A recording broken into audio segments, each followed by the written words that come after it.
consigo mais um númerozinho aqui. É porque é muito número aqui. Deixa eu ver. 349,855. Será que é que ainda não tem 100%? Na verdade, eu estou brincando com vocês aqui. Gente, por favor, foque aí. Campeão. Parabéns. É um campeão. Marcel Van Hatten, do Novo, né? Eleito para a Câmara Federal com, olha, singelos 349.855 votos. Marcel, como um vereador em Dois Irmãos já tentou ser deputado estadual, conseguiu ser suplente, não vai me dizer que tu esperava tudo isso, Marcel. Aqui se fala as verdades, hein, Marcel? Boa noite mais uma vez, parabéns, viu? Boa noite, Ribeiro Neto, boa noite a todos os telespectadores da RDC TV. Em primeiro lugar, muito obrigado pela oportunidade, que é a primeira de estar numa entrevista numa rede de televisão. E de estar aqui falando com os telespectadores, agradecendo a cada um desses votos, que de fato, eu nunca esperei um número X de votos na urna. Eu lembro a primeira eleição que eu participei, eu tinha 18 anos de idade, fui candidato a vereador em Dois Irmãos. Eu iniciei como jornaleiro, depois fui jornalista, fui repórter durante um ano no Boa! Gostei. Então sabe. Comecei bem, né? Então já sabe que. Então entende do nosso métier, já sabe. Já, isso é uma grande coisa. E eu costumo dizer que por cobrir a Câmara de Vereadores da cidade, eu via que muita coisa podia ser diferente na política. Por isso que eu já concorri a vereador tão cedo. E eu sempre dei muita importância pelo voto 1 a 1. Eu ia casa por casa em Dois Irmãos, busquei cada voto e com 697 votos fui, na época, o sexto mais votado para a Câmara de Vereadores. O mais votado tinha recebido 776, então a diferença foi pequena. E eu recebi voto em todas as urnas. Qual era a tua plataforma, Marcelo? Mais ou menos parecida com a de hoje. Se eu mudei, eu evoluí. Era mais jovem. No sentido do liberalismo. Era mais jovem. Amadureci. O que tu, entre aspas, vendia para o teu eleitor? Primeira coisa, justamente a questão da própria renovação com qualidade, com qualificação, né? Eu dizia que eu já tinha sido vice-presidente do Grêmio Estudantil do Colégio Pio XII, em Novo Hamburgo, que eu, enfim, já trabalhava como jornalista, estava cursando Relações Internacionais na URGS, que ia trazer uma visão de mundo diferente também para a Câmara de Vereadores, e inspirar mais jovens a participar da política. Engraçado que sempre esse foi o meu discurso lá, desde que eu fui eleito vereador. Eu dizia em Dois Irmãos, fazia muito tempo que os últimos jovens tinham sido eleitos vereadores na cidade, e por isso que eu gostaria de contar com o apoio da população para chegar a ser vereador. Pois é, mas aí o jovem Marcel consegue ser vereador. E aí ele vê que há um espaço para crescer politicamente, porque pelo que você diz, você vem de uma trajetória de líder estudantil, né? De provavelmente uma noção básica de realidade através do jornalismo, né? Das relações internacionais. Então, você foi se preparando, inclusive, né? Culturalmente, emocionalmente, para um futuro. Aí você não consegue o seu objetivo, né? Você administrou como isso? Porque, de uma certa forma, você vê ali barrado aquilo que você projetava como um crescimento natural. Perfeito. Se eu soubesse, naquela época, todas as dificuldades que eu teria que enfrentar para chegar onde cheguei hoje, talvez eu tivesse desistido no início. Isso é muito importante lembrar, porque eu concorri 3 vezes a deputado estadual. Concorri em 2006, enquanto eu era vereador, recebi 11.656 votos, a meta era 35. O PP sempre foi um partido que precisava um alto número de votos para eleger deputado estadual. Isso pelo PP, né? Pelo PP, eu era filiado ao PP na época, né? Em Dois Irmãos fui candidato a vereador. Não existia o Novo. Claro. Eu passei para o Novo quando o Novo foi fundado, né? Não quando foi fundado, mas logo na primeira eleição que eu pude disputar pelo Novo, eu fui para o Partido Novo, que era o partido com o qual eu mais me identificava desde o seu início. Concorri de novo em 2010, foram 14.068 votos, então aumentei a votação, mas ainda ficou longe dos 35. E ali eu disse que, enfim, eu fiz uma reflexão na minha vida e decidi que política não era para mim. Ia tentar voltar para o jornalismo. Decidiste que a política não era para ti? Sinceramente. Eu vou fazer o que, assim, que mal te pergunte? Fui fazer um mestrado. Voltou a ser jornalista e tal? Eu me candidatei para 7 diferentes mestrados. Eu fui aceito em todos, na Europa, na Holanda e na Dinamarca. e optei por um mestrado em ciência política. Eu tinha passado num jornalismo, que era o meu sonho fazer, um mestrado de jornalismo, mas era muito caro por ser na Dinamarca. E eu decidi, poxa vida, entre os dois eu vou estudar na Holanda, que é mais... eu tenho cidadania holandesa também, tinha toda a possibilidade de viver fora do país e mais acesso a bolsas de estudo também por ser cidadão europeu, além de cidadão brasileiro, evidentemente, e acabei optando por fazer esse mestrado em ciência política na Holanda. Terminado esse mestrado em ciência política, trabalhei no final do mestrado, enquanto escrevia a minha dissertação no Ministério dos Assuntos Econômicos holandês. Me candidatei outra vez ao mestrado na Dinamarca e aí eu fui aceito mais uma vez, esse mestrado em jornalismo. Ah, já tinha dinheiro, papai. E aí eu já estava empreendendo. Exatamente, eu abri uma empresa de consultoria na Holanda e eu gosto de contar essa história porque no Brasil a mesma empresa de consultoria eu levei 4 meses para abrir, na Holanda em meia hora com um único documento eu abri a empresa. Então é uma diferença colossal na burocracia. E estudei, cursei esse primeiro ano do mestrado em jornalismo, eram 2 anos o mestrado de jornalismo, o primeiro na Dinamarca, o segundo em Amsterdã, cursei ele integralmente na Dinamarca. Entre um ano e outro do mestrado, na Europa o intervalo, as férias são no meio do ano, eu vim para o Brasil. E aí está onde acabaram de acontecer as manifestações de junho de 2013.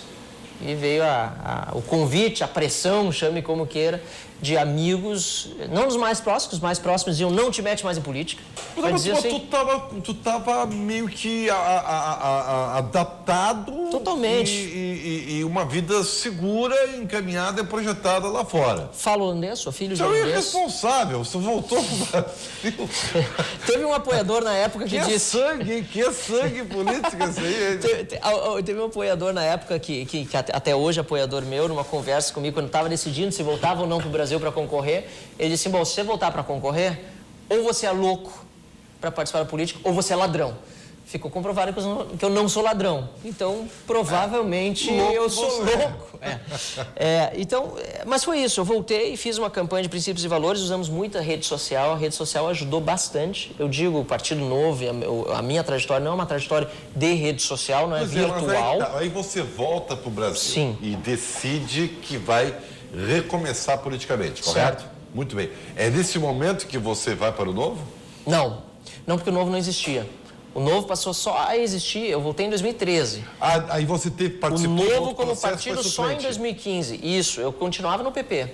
E teve mais de 14 mil na época? 35.345. Chegou, já foi. Só que faltaram 351. Fiquei na primeira suplência. E aí? Governador Sartori... Não baixou a adrenalina depois? Olha, eu sempre fui muito assim, parcimonioso na hora da apuração, eu fiquei até o final. Na apuração, que nem a gente está vendo agora, está com 99 ponto alguma coisa, né? É isso. Eu estava com meus amigos em Dois Irmãos, no Comitê Central de Campanha, que era lá na última eleição, de 2014. Estava com 98% da apuração e vários, nós temos que ir para a rua comemorar a carreata. Eu disse, calma, 99,1% ainda era deputado titular, o PP tinha 8 cadeiras e com 99,2% nós perdemos a 8ª cadeira. E eu fiquei em 7º. Eu fiquei em 8º e as 7 foram eleitos. Então, isso me fez perceber também, eu já sabia, e eu mantive a postura, eu disse, não vou me desesperar, pelo contrário, cada voto veio bem, não é o que Deus traçou para minha vida, vida que segue. Então, mas e aí você não pensou em retornar para... Não, porque, aí houve um período ainda de segundo turno, Sartori venceu, era uma alternativa voltar para a Holanda, eu tinha que concluir o mestrado em jornalismo, porque o segundo ano, eu estava parado, tinha trancado o mestrado. Sartori se elegeu, chama 2 secretários de dentro da bancada do PP, que era o meu partido, e eu assumo como deputado estadual em 10 de fevereiro de 2015.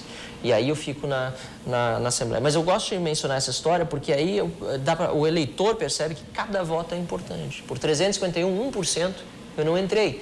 E eu dizia nessa semana, quando muitos diziam, Marcelo já está eleito, já está ganho, pode ficar em casa dormindo que vai passar, porque a onda veio se formando. Eu dizia, gente, não existe isso. Na vez passada, por 351 votos, eu fiquei de fora. Hoje a gente trabalha até o último minuto e faz campanha, ou a gente pode estar deixando uma eleição, teoricamente ganha, perdido. E foi isso que foi feito. Bom, aí você assume como deputado, né?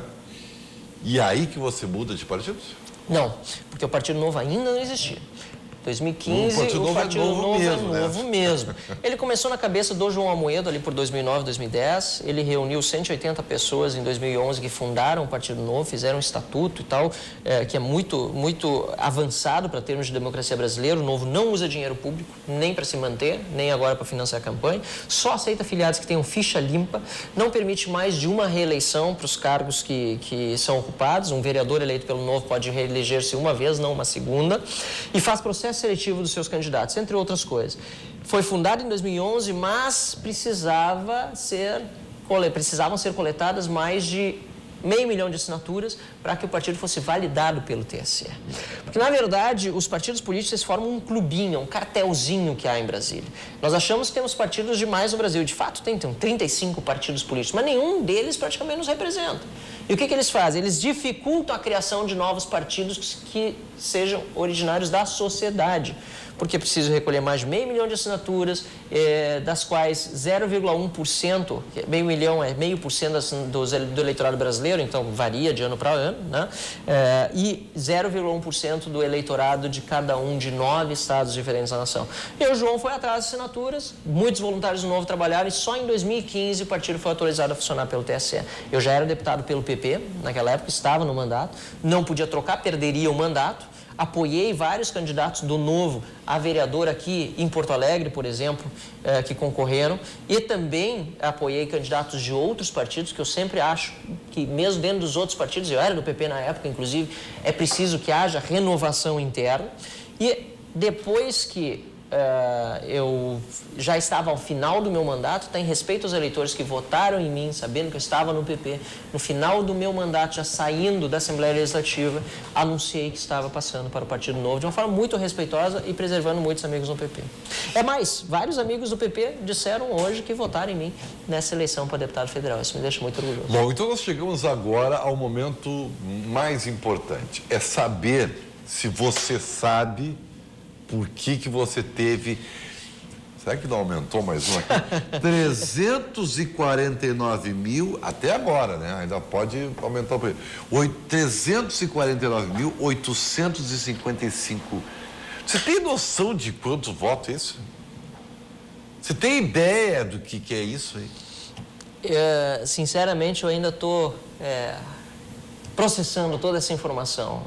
A gente foi vendo os votos chegando e nós imaginávamos que seria um grande apoio, mas eu não tenho ideia de como é que você enfileirar essa gente toda. São quantos estádios de futebol? Uns 7? 7 vezes 5, 50 mil torcedores, 7 estádios de futebol cheios. É bastante gente. Não, eu fico imaginando assim, normalmente a gente traça um planejamento. Bom, eu acho que eu tenho condições de chegar ao número X de votos. Certo. E aí você faz um gráfico dizendo, olha, pelo meu partido, para eu me eleger, eu precisaria um coeficiente tal, porque tem toda mas eu nunca fiz. essa questão. Enfim. Eu nunca fiz. A gente fez meta na vez passada, dizendo que a gente teria que chegar aos 35 mil. A gente sempre falava nisso para se eleger, porque as pessoas precisam ter uma ideia. Eu dizia que no Novo eu precisaria de 120 a 130 mil. Para ser eleito deputado, considerando os votos dos demais somados, assim, dependendo da votação que os outros fizessem, porque nós precisaríamos abrir uma cadeira, mas eu nunca coloquei meta assim, de votos para ser atingido nessa eleição. Sempre dizia que vamos trabalhar até o último. Você sabe quem é que é o teu eleitor? Sim, em geral, sim, sei. Quem é o teu eleitor? O meu eleitor, na verdade, ele é de todas as idades, mas tem muita gente jovem entre eles, mas, em geral, o meu eleitor é pessoas que estão muito chateadas com a forma como é feita a política, para não dizer indignadas, gente que tem nojo de política mesmo, mas que, ao mesmo tempo, não querem fazer um simples voto de protesto, querem fazer um voto qualificado, alguém que tenha realmente competência para atuar na política. Eu acho que esse é um diferencial grande na minha trajetória, porque eu sempre tive muita coerência, me preparei para chegar onde eu cheguei, fiz o meu mestrado em ciência política, depois, durante o mandato de deputado estadual, aquele mestrado em jornalismo, eu fui concluir na Holanda. Faltava aquele ano, então eu tirei uma licença não remunerada de 3 meses da Assembleia para ir para a Holanda estudar. A assessoria, infelizmente, também teve que ser exonerada, mas obviamente que não ia usar dinheiro público para isso. Busquei o meu diploma, estudei para isso e agora estou eleito deputado federal para continuar esse trabalho em Brasília também, representando bem o eleitor que não gosta da velha política, que quer romper com esse sistema que nos trouxe até aqui, cheio de privilégios em todos os poderes, não só no poder legislativo, mas no executivo, no judiciário, enfim, em todos os lados, e ao mesmo tempo que não aguenta mais o discurso demagógico da esquerda. Eu tenho repetido que a corrupção não tem ideologia. Existe em qualquer lugar do mundo, existe na Dinamarca, na Holanda, em qualquer lugar do mundo, e depende, evidentemente, de instrumentos que possam punir os responsáveis pela corrupção para que haja menos corrupção. Agora, se a corrupção não tem ideologia, há ideologias que são profundamente corruptas. E o marxismo precisa da corrupção para sobreviver. O esquerdismo, esse do PT, que faz com que militantes se desloquem até Curitiba para defender um corrupto que está preso pelos seus crimes e acha que ele tem que ser absolvido, que cega as pessoas. Essa ideologia ela é corrupta porque ela divide a sociedade. Ela vive do conflito e acha, os ideólogos do marxismo acham que é correto o ladrão roubar de outro suposto ladrão, que seria o empreendedor, o empresário, porque ele está explorando o trabalhador. Tal merece 100 anos de perdão, é isso? Infelizmente, é assim que funciona essa ideologia corrupta. Deixa eu perguntar o seguinte, você tem noção de que você é uma das... Porque, se não me engano, o Novo tem um governador, né? Candidato agora, sim. Candidato, tá? O Zema, foi para o segundo turno, o meu Zema. Né? Você é um dos protagonistas desse partido. Você é uma das referências desse partido. Eu não sei como ficou a bancada, mas a princípio são 6 deputados federais eleitos pelo Partido Novo, todos com excelente qualificação.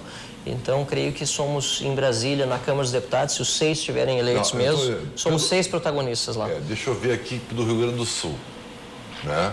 Rio Grande do Sul só eu. Infelizmente, eu acabei me elegendo nesse sentido. Óbvio, felizmente me elegi, mas não foi suficiente a votação dos demais deputados. Você não conseguiu puxar o Marconi, você não conseguiu o Marconi, Rodrigo Souza. Foi pena. Fred, você achou que poderia ter puxado pelo número de votos, né? Se a lei fosse a mesma de 4 anos atrás, teriam entrado. O problema é que a lei mudou. E a lei hoje define que para que um deputado candidato entre, ele precisa fazer no mínimo 10% do quociente eleitoral. Me diz uma coisa, com quem é que você... Porque você é uma figura isolada dentro da bancada gaúcha. É como do Partido Novo. Certo. Mas eu imagino que você tenha pensamentos interligados com alguns outros representantes, dependendo dos seus planos, projetos pessoais e até de coligações. Qual é a linha do Partido Novo dentro desse cenário? Com quem é que você vai trabalhar na bancada gaúcha? Ótima pergunta. Na verdade, dentro da Assembleia Legislativa, eu sempre pude trabalhar muito bem com outros colegas. A gente pôde, em diversos momentos, dialogar, ter projetos conjuntos. Isso é muito importante, manter o diálogo, né? Independentemente das posições ideológicas, mas ser firme naquilo que eu acredito. Disso eu não abro mão. E há, sim, deputados ali que agora foram eleitos. Eu acabei de ver a lista dos deputados, mas eu não me recordo todos eles todos os que foram eleitos, é muita informação de uma vez só, mas vários dos meus colegas, sem dúvida nenhuma, serão parceiros para que a gente possa tirar o Brasil dessa... A começar pelo deputado Onyx Lorenzoni, que foi reeleito agora e que é um dos coordenadores da campanha do Jair Bolsonaro, que terá o meu voto no segundo turno e que vai poder fazer um governo no Brasil com o apoio de muitos deputados do Novo naquilo que realmente for do interesse dos brasileiros. Liberalizar a nossa economia, privatizar, tudo isso vai ser importante, fazer as reformas que o Brasil precisa, previdenciária e que corte privilégios, não ataque no setor privado, unicamente como normalmente é feita a proposta quando vem lá de cima de Brasília. A reforma tributária, todas as reformas fatalmente terão que ser feitas por Jair Bolsonaro, mesmo que talvez falte em algum ponto a convicção, por necessidade vão ter que ser feitos. Eu tenho certeza que vários deputados na bancada gaúcha vão ser parceiros para isso.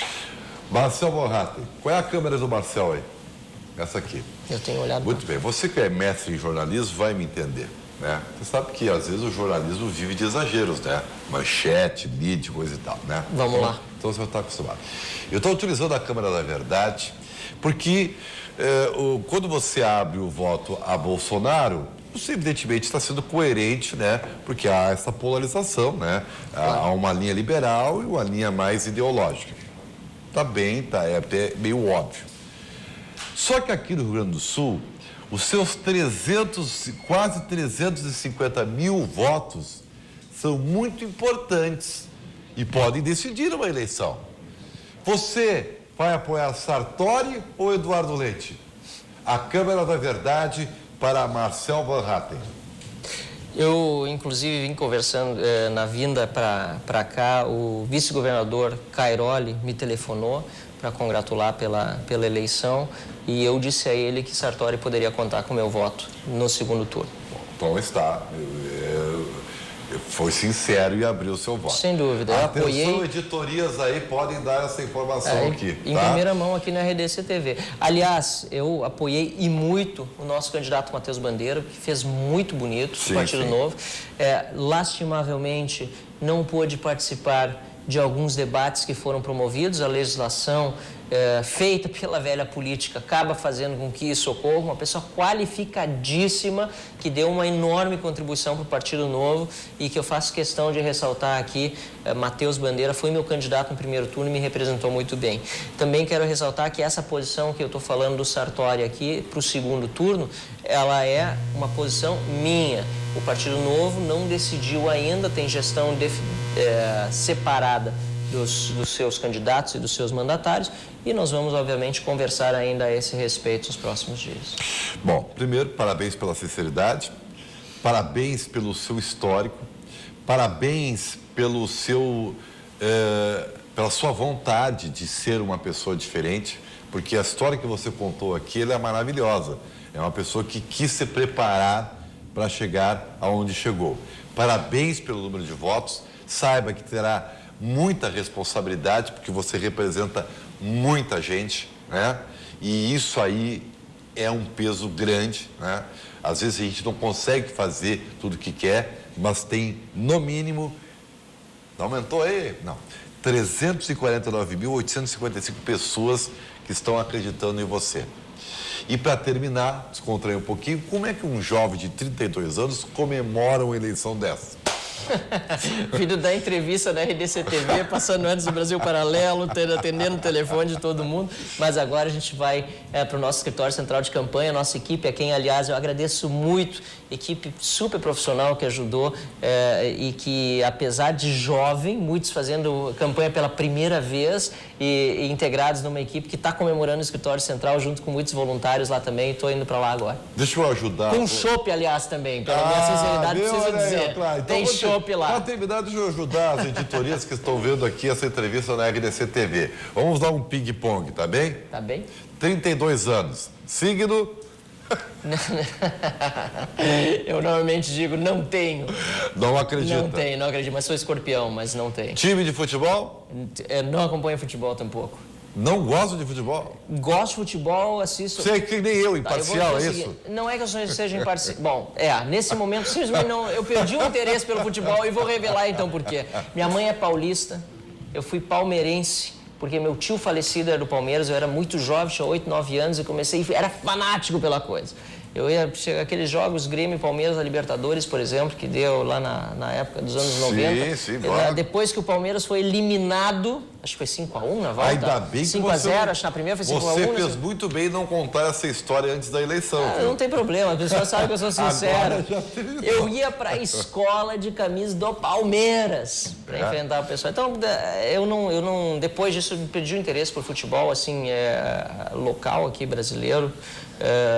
Ou internacional mesmo, mas eu gosto de torcer pelo Brasil, da seleção brasileira, isso sim. Não sou daqueles que dizem que a seleção brasileira não merece minha torcida. Você é que nem eu, cara. Eu digo sempre para as pessoas, eu sou o que você quer que eu seja.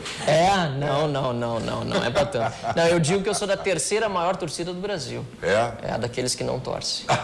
É verdade. Primeiro Flamengo, Corinthians, depois... É verdade, estatisticamente, a terceira maior torcida do Brasil é de brasileiros que não torcem para nenhum time de futebol. Tu vê, né? E no país do futebol não deixa de ser uma grande curiosidade. É verdade. Tá bem.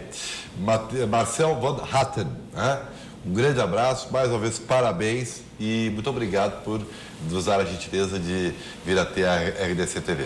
Imagina, prazer todo meu, obrigado, parabéns pelo trabalho de vocês e pela oportunidade. Eu não consigo chegar aos 349.855 eleitores individualmente, gostaria, só no meu WhatsApp tem 570 mensagens não lidas agora, nesse momento, então eu infelizmente não consigo agradecer a cada um, mas aqui por meio da rede, da TV RDC, eu posso fazer isso. Parabéns pelo trabalho, pela liberdade de imprensa, com certeza vou estar trabalhando muito lá em Brasília também. Tá bem. Nós vamos a um rápido intervalo e depois nós vamos encerrar aqui. Um pouquinho de confete vale, né? Você vai comemorar, nós também, pela cobertura que nós estamos desde as 6 horas da manhã. Parabéns. Full time, a única televisão do Rio Grande do Sul que acompanhou full time, 24 horas praticamente, né? Ininterruptas, para usar uma linguagem de vocês jovens. Nós jovens, tá? Porque, né, não demos vácuo, entendeu? Nós ficamos aqui acompanhando todas as informações. Parabéns. Então nós vamos falar um pouco com o Márcio Filion, que é o nosso diretor-presidente, com o Fábio Bertica, o coordenador de jornalismo, o Cadu Oliveira, diretor de esportes, enfim, todos que estão aqui, que participaram dessa cobertura maravilhosa. Parabéns, muito obrigado. Obrigado. E excelente trabalho, mas é que nem o super-homem, né? Quanto maiores poderes, maiores responsabilidades. Ciente disso. Vamos nessa. Obrigado. Já voltamos, gente.